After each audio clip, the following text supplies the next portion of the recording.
What are the hidden spaces? The greatest memory of a city, Palermo in our case, and the relation with its two rivers. Their presence, along with the favorable geographical presence of a harbor, contributed in making this settlement the most famous and productive commercial spot all over the Mediterranean basin. The elongated and repaired geographical features of the latter contributed in making it a safe place for the incoming trading ships. In the 9th century, Arabs conquered western Sicily, and Palermo, keeping unchanged the morphology of the primitive structure, became a charming and picturesque capital, background for mosques and minarets, interspersed by watercourses and basins, souks and lush gardens. From a cultural and technological point of view, canals, a network of underground water supply basins, are the greatest inheritance of such a prosperous era. Starting from the 14th century, such a vast port was no longer needed, and rivers had already been covered to increase the availability of the buildable land portion. Anyway, some reminiscences of their former presence are still appreciable within the street configuration, especially where the river's bed were actually located, as well as in the terrain stratigraphy in correspondence of the still nowadays existing portions of the city walls, where once they were surrounded by the river. Horizontal sections of the city show us the small scale of the underground canal's realm of it, along with the different stony layers and qualities whose analysis helped us in developing our proposals. In comparison with the natural landscape, the Arab interventions we inherited are tiny as ants' pathways. Nevertheless, the significance of these tiny spaces in all times gives them another metaphysical scale, which is the one we have been trying to work with. We have been devising a synthesis of 3 different levels detected along our process of reading and unveiling the hidden city. The underground level rivers and canals, along with the Christian catacombs, the upper level city gardens, and the ground level narrow courtyards.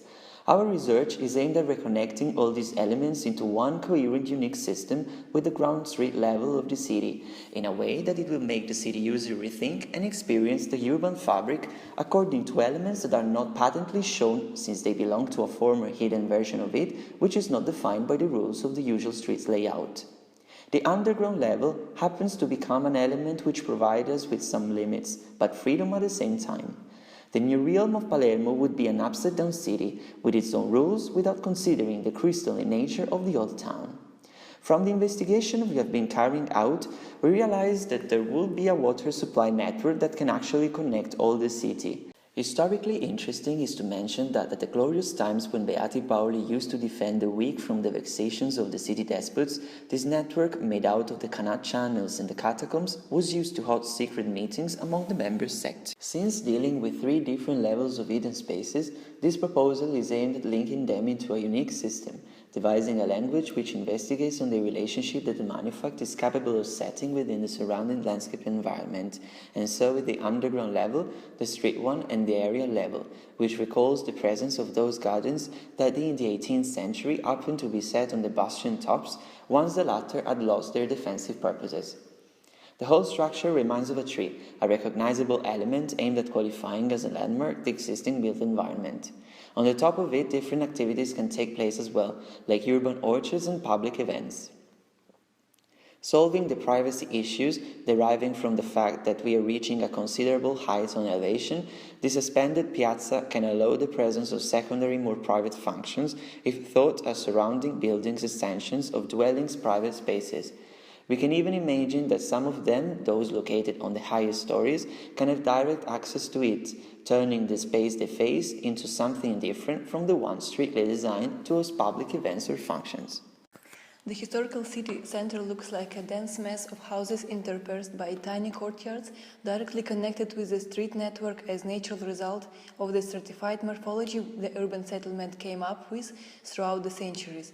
Streets get narrower to widen suddenly, revealing their real nature, their vocation, turning into the informal extension of inhabitants' more intimate spaces.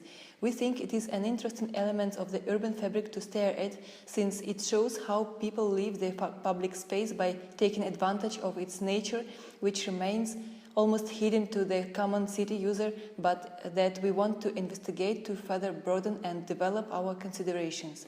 The approach for this courtyard in Merlo Street, close to the Church of St. Francis, is much more ordinary probably than the other ones.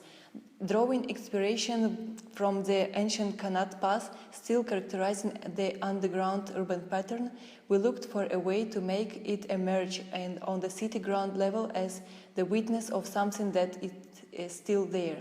A reality we can be aware of by experiencing without necessity coming in contact with it. To achieve it, we went for literally taking the outline of the Kanat and transferring it on the horizontal urban surface, and as a consequent result of this peculiar action, the Kanat bends by invading the vertical urban surfaces of the surrounding buildings. The whole operation generates a livable environment which satisfies some needed requirements for a better experience of the urban space. It is the enhancement of the amount of urban amenities where the city user can stop and stare at some marvelous example of architecture, as well as some points where collecting potable water, especially during the hottest months of summer. 2 rows of 3 benches each and made out of calcarenitic stone have been set one in front of the other in order to enclose the space intercepted by the canal outlines restituted to the ground. In between, a grid of a multitude of parallel curtained steel bars coming down from the opposite facades of the buildings, and by also creating a surface for the engraftment of some natural climbing plant species, crosses this space, which is provided with a slight depression in correspondence of the median surface, hosting the nozzles from which, like jets of water, create a pleasant corner, allowing the supply of water itself. Water indiscriminately covers the intermediate surface, reaching the edge where benches meet the paving system, and through strategic elongated taps located at the base of the bench structure, as well as thanks to a very light slope on the ground surface, it reaches the back by kind of ideally invading the rear space and stops where the slope of the paving is restored at the usual level, so not allowing overflow and therefore not encroaching on the remaining space of the tiny courtyard. This way, by working on an ephemeral system of platforms with different slopes, the city user is forcibly brought to physically interact with the water, however, by not compromising the pleasant use of the space, whose microclimate comfort is granted by the implementation of the papyrus species that explicitly quotes the character of the closest Papireto river, whose banks once featured the presence of this plant. The project in Piazza Bellini is about the creation of a new public space, filled with water and plants according to the location of the old Kanat. The main concept has to do with the creation of a new landscape language which revives the identity of a place. In the case of Piazza Bellini, it's all about the remembrance that once Palermo had a river and was full of water and nature life. The supply of water comes from the refurbished water system located exactly under the designed pavilion.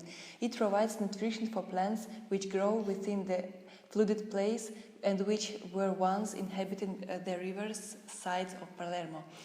This continuity of natural sustainable resources is very relevant for a city. All solutions together, in fact, provides a better climatic environment in the square. In terms of visual language, we create a frame for the historical values of the square. It underlines the buildings, creating a new way of staring and perceiving them. The passage, reminding a water system underneath the ground, provides various places to rest and enjoy the surroundings with different approaches. The latter, with more intimacy, alternates with passages and open spaces.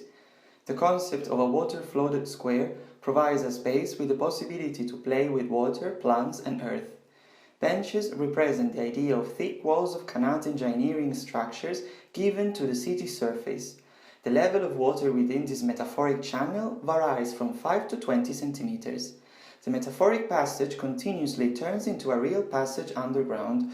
The horizontal connection, in fact, suddenly becomes vertical. The open space of a staircase provides another type of experience. The shiny bright outside becomes a dark inside.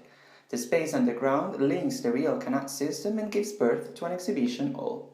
At sunset, the pavilion reshapes the space with its lights reflecting on the water surface.